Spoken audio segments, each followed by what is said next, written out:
Olá a todos, está começando agora o programa Na Fronteira do Conhecimento, com pautas sobre ciência. Aquela ciência que nos cerca a todo momento e em todo lado e que você nem sequer dá por ela. Um programa que vai ao ar todas as semanas nesse canal, sempre com um convidado especial que conversa sobre assuntos de interesse nas áreas da ciência, tecnologia, ensino, educação e inovação. Por isso, sinta-se à vontade e fique connosco na próxima meia hora. Você já teve alguma vez uma paralisia facial, ou seja, em que um dos lados da face fica rígido, sem movimento? Pois bem, essa situação pode estar associada à denominada paralisia facial de Bell, uma doença que provoca a perda dos movimentos faciais e que é relacionada com o acometimento de um alto grau de estresse. Também se acredita que essa paralisia é causada pelo vírus herpes zoster, pois é possível detectá-lo através de exames de urina em pacientes acometidos por essa doença.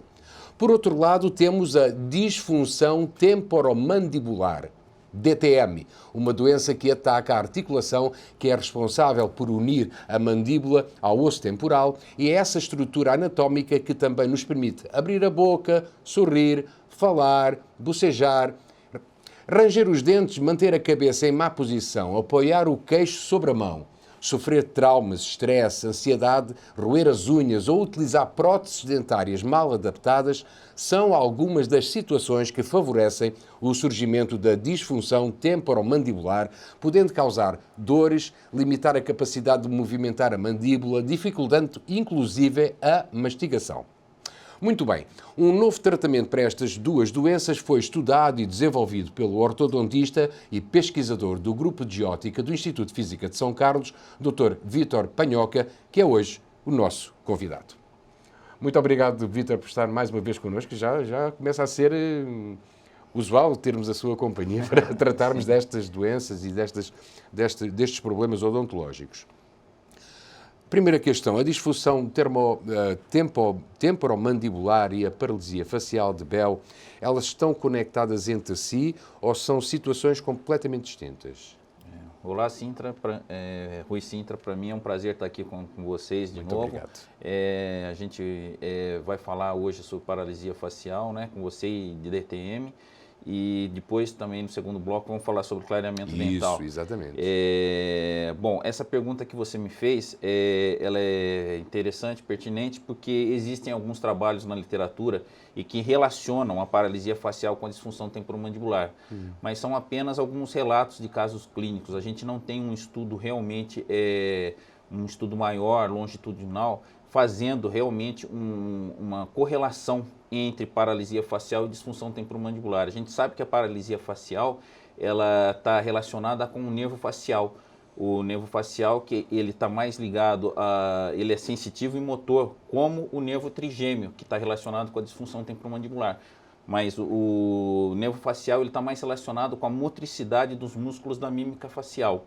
E o nervo trigêmeo, que modula a dor e os movimentos dos músculos da mastigação, você entendeu? Que estão relacionados com a disfunção temporomandibular, são pares cranianos diferentes, não são o mesmo par. O trigêmeo é o quinto e o nervo facial é o sétimo par craniano. Então, existe realmente na literatura alguma coisa que relaciona, mas a gente não tem ainda na literatura nenhum trabalho mais extenso que comprove realmente essa relação entre os dois. Entre a paralisia facial e a disfunção temporomandibular. Esses relatos que a gente vê, de relatos de casos clínicos, alguma coisa que a gente vê na literatura, eles suscitam a hipótese do quê? De que como existe uma mudança, né, na motricidade dos músculos da face, pode-se levar a longo tempo um problema de disfunção temporomandibular pelo paciente acabar mastigando mais de um lado do que do outro.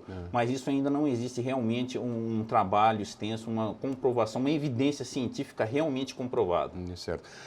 Vítor, em que situações é que costumam aparecer essas duas doenças? Portanto, independentemente uma da outra, não é? Certo. Em que situações? Certo. A paralisia facial, como vocês podem ver aqui nessa imagem aqui que a gente trouxe para vocês, existem dois tipos de paralisia facial. A paralisia facial periférica e a paralisia facial central.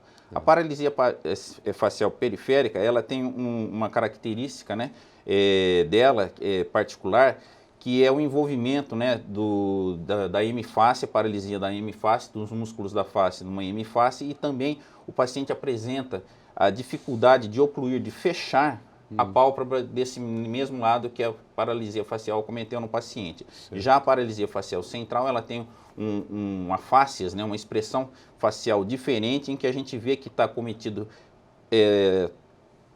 a porção inferior da face, entendeu? E não toda a face, e ele tem os olhos praticamente... Os dois olhos fecham normalmente, sem problema. É importante distinguir isso, porque a paralisia facial tem várias causas, né? Pode ser um trauma, um tumor, infecciosa, ou às vezes idiopática, que é chamada de paralisia facial de Bell, que é a maior indicação com o tratamento do laser. Então, todo o paciente que aparece num consultório, seja ele de odontológico, médico, tem a necessidade de ter um diagnóstico anterior feito por um profissional da área, como um médico, né, para saber qual a origem dessa paralisia facial e que tipo de paralisia facial ocorre, para saber se existe a indicação ou não do tratamento com o laser. Entendi. E no caso da outra doença, a disfunção temporomandibular. A disfunção temporomandibular, ela já está mais relacionada à odontologia mesmo. Por quê? Porque ela envolve os músculos da mastigação. Então, o paciente, ele aparece no consultório odontológico e o dentista, ele está capacitado a fazer um diagnóstico disso. Quando é algum caso mais grave, algum caso mais difícil, o ideal seria que procurasse um especialista em disfunção temporomandibular, para que ele possa dar o diagnóstico melhor, certo? E nesses casos eles envolvem principalmente o quê? O músculo temporal e o músculo masseter. As fibras anteriores do músculo temporal, elas apresentam dor, e o corpo do masseter, na palpação dos músculos do corpo do masseter, apresenta dor. E também, nos casos em que a disfunção temporomandibular envolve a parte articular, o paciente também apresenta dor na região da TM.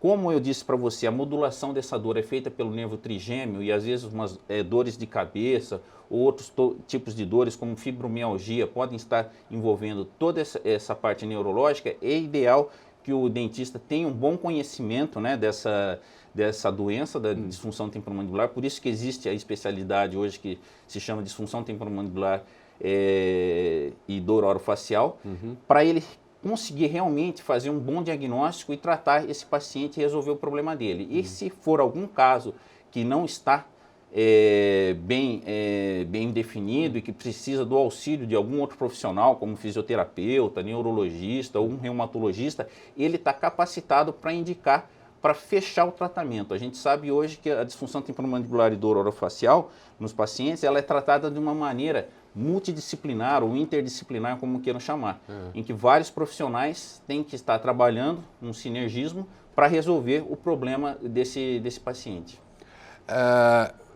Você fez uma pesquisa e desenvolveu um novo tratamento à base de luz, não é? Para estas duas situações. Sim. Me explica um pouco como é que é esse tratamento, como é que os doentes foram tratados, quais foram os resultados. Sim, aqui no Instituto de Física, isso não é um trabalho que começou comigo. Tem outros pesquisadores que já, com orientação do professor Vanderlei Banhato, já desenvolvia a aplicação, né, do LED, do laser, na saúde. E eu dei continuidade a esses estudos. Então, nós temos publicações aí do grupo do tratamento de paralisia facial e também temos publicações nossas no tratamento da disfunção temporomandibular. Na paralisia facial, a gente acredita que o laser ele vai agir na membrana neuronal, certo? Repolarizando, ele age aumentando a permeabilidade da bomba de sódio e potássio e faz a repolarização desse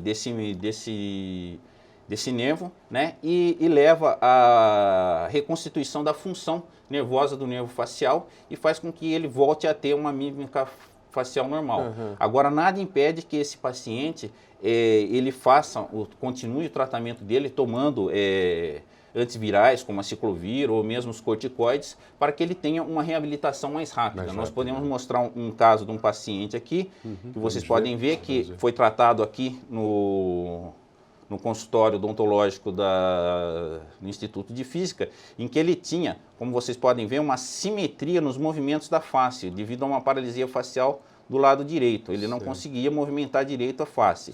E depois de 2 meses que a gente fez tratamento exclusivamente tratando com laser, a diferença? Ele apresentou os movimentos normais com uma boa recuperação. Esse trabalho foi apresentado num congresso da World Federation for Laser in Dentistry e nós ganhamos o prêmio como melhor trabalho clínico lá no CIOSP 2015 na PCD, que é feito um congresso realizado pela PCD. E só em 2 meses de tratamento? 2 meses de tratamento com uso exclusivo de laser.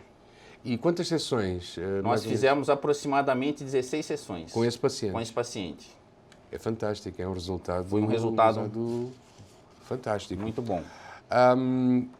Explica um pouco, Vítor, como é que foi feita a pesquisa?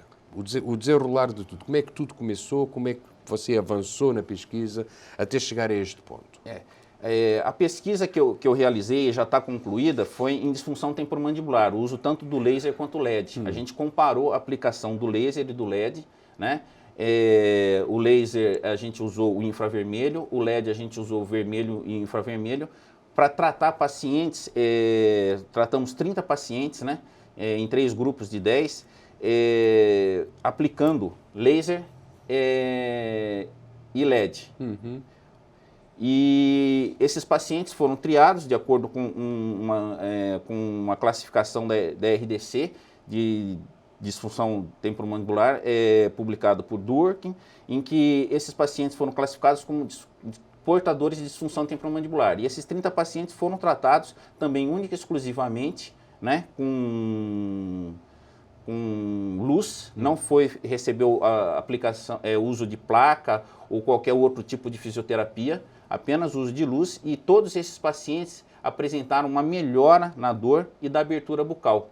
E nós coletamos todos esses dados, fizemos os resultados, encontramos os resultados e concluímos, né, que esses pacientes tiveram um benefício com o uso do tratamento da luz, tanto do LED quanto com o laser, de maneira semelhante. E esse trabalho foi publicado na Laser Medical Science, agora em 2015, né? Quem quiser acessar na internet pode ver os detalhes desse trabalho, como ele foi feito. Muito bem. E, só por mera curiosidade, Vítor, até agora quais eram os tratamentos que eram utilizados antes desta nova metodologia? Normalmente, o tratamento de primeira escolha num paciente de disfunção temporomandibular é o uso daquela placa de acrílica que coloca entre os dentes. Eita. A gente acredita que esse tratamento, ele realmente é um tratamento de primeira escolha.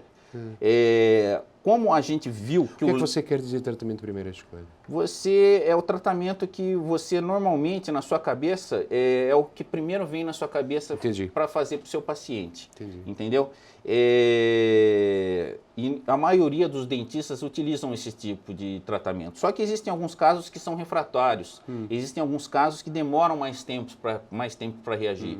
E como a gente viu nessa pesquisa que o uso da luz, ele melhora a dor e também a abertura da boca, a gente pode usar ele em certos casos mais leves, como no caso de um trauma, que o paciente está com dificuldade de abertura, apenas o laser ou o LED, entendeu? E em outros certos casos que você pôs a placa e ainda o paciente continua com um pouco de dor e é refratário ao tratamento com a placa, você pode associar, né, o uso do LED e do laser para potencializar, para conseguir uma melhora desse paciente de uma maneira mais rápida e mais efetiva. Porque a recuperação, nesse caso, a recuperação é quase imediata, não é? Porque ele acelera, né, esse processo anti-inflamatório e antiálgico, né, o laser, num paciente que está em tratamento de disfunção temporomandibular. O que é muito importante é o dentista, o cirurgião dentista, ele saber que tipo de dor esse paciente apresenta. Se realmente é uma disfunção temporomandibular muscular, articular, ou se é algum outro tipo de dor, uma dor neuropática ou uma dor odontogênica, algum tipo de dor que não é, né, indicada o tratamento para disfunção temporomandibular. Então ele tem que excluir e procurar o tratamento adequado. Quando é disfunção temporomandibular, aí entrar com o laser e o LED para esse tipo de tratamento. Muito bem, meu caro Vítor Panhoca. Aqui é sempre um prazer falar com você sobre estas suas pesquisas e as pesquisas do próprio grupo de óptica do Instituto de Física de São Carlos, que está na vanguarda. A pauta do primeiro bloco do programa Na Fronteira do Conhecimento de hoje está completa. Voltaremos com o Dr. Vítor Panhoca após um breve intervalo com o segundo e último bloco, onde iremos abordar uma nova metodologia de branqueamento dentar. Não perca, já a seguir.